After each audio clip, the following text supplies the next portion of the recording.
helped me to reach 2,000 subscribers. When I saw the photo, I didn't breathe for a full 10 seconds. It wasn't explicit, not in the way you'd expect. Just her, standing on a balcony somewhere in Greece, smiling at the man behind the camera. But it was a look in her eyes that shattered me. I'd seen that look before, once, years ago, when she'd looked at me the same way. The caption read, "Good memories. Always friends." Friends. That was what she said she wanted to be when she came back from her solo trip. But in that single image, I realized the trip was anything but solo. I'm not a man prone to jealousy. Or at least, that's what I told myself every time Emily's phone buzzed late at night with messages from Ryan. She said he was just a co-worker, funny, reliable, someone she trusted. I believed her. Or maybe I wanted to believe her. The day she returned from Greece, I met her at the airport. She smelled like sunscreen and sea salt, her skin tanned and glowing. She hugged me tightly, but her body felt stiff, like she was hugging an old friend, not a man she once whispered her dreams to at 2 a.m. "Missed you," I said. She smiled, but it didn't reach her eyes. "Me too." That was the first lie. I felt it. For a week, she acted strange, constantly on her phone, laughing quietly, her face lighting up for someone else. I'd catch her zoning out at dinner, fingers tracing the rim of her glass.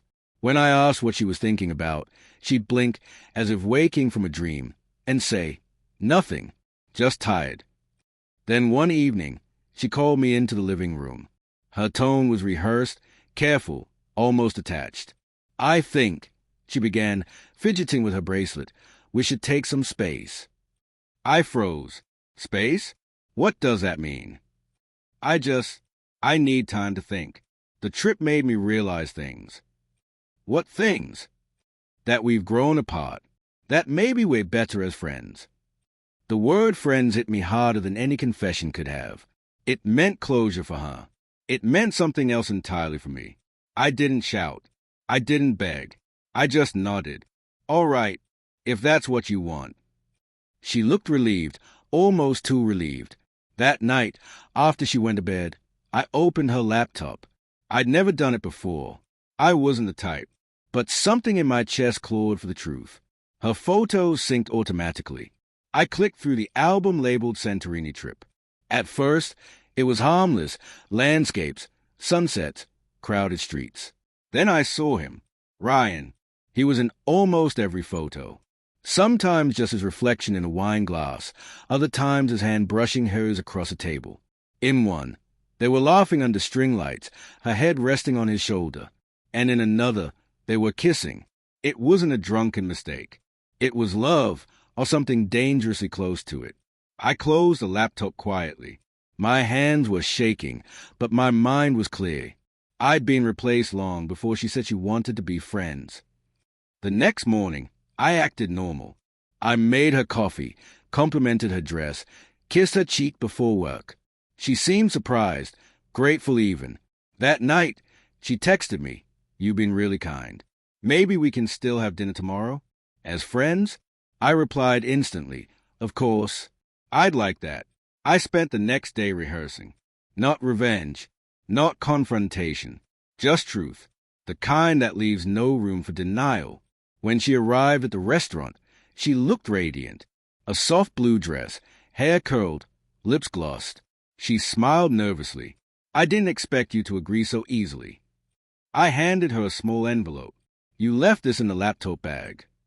She blinked, opening it. Inside was a printed photo, her and Ryan on that balcony. Color drained from her face. "You went through my photos." "I did," I said calmly. "After you said we should just be friends, I wondered what kind of friend you became on your trip." "Alex." "No, don't." My voice cracked. "I need to know something. Was it just a trip? Or was it before?" She hesitated, and that silence told me everything. "It wasn't supposed to happen," she whispered. "It just did. We connected. I was lonely, and you were distant, and that's your justification." Tears welled in her eyes. "I didn't mean to hurt you." I leaned back, the rage and grief fighting for air inside me. "You didn't just hurt me, Emily. You buried what we had and called it friendship. She reached across the table. Please, can we talk about this privately? I pulled my hand back. No, we're done talking. But I want you to hear this. I took out my phone and played a voice message, her voicemail, recorded 2 days before she left for Greece. I love you, Alex. When I come back, maybe we can start over. Her lip trembled. You saved that?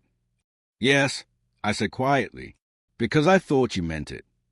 The silence between us stretched until the waiter awkwardly asked if we wanted dessert. She shook her head, tears streaking down her face. I paid the bill and stood up. As I turned to leave, she whispered, "Can we still be friends?" I looked back at her, the woman I once thought I'd grow old with, now a stranger across the table. No, I said softly. I don't make friends with people who teach me how to stop trusting. I walked out, leaving her staring at the half-empty glass of wine between us. Outside, the night air was cold, sharp. My heart felt heavy, but not broken anymore.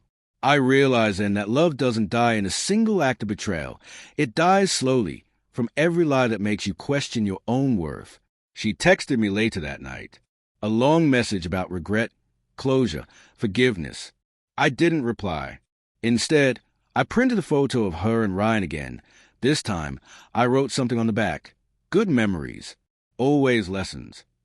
Then I mailed it to her. No return address. A week later, I heard she'd quit her job. Ryan had broken up with her after finding out she'd lied to him too. For a moment, I felt pity, then relief. Some betrayals don't need revenge. The truth does the work for you. When she called me months later, I didn't answer. I'd already moved to a new city, started over, and learned something vital. Closure doesn't come from them. It comes from finally walking away and meaning it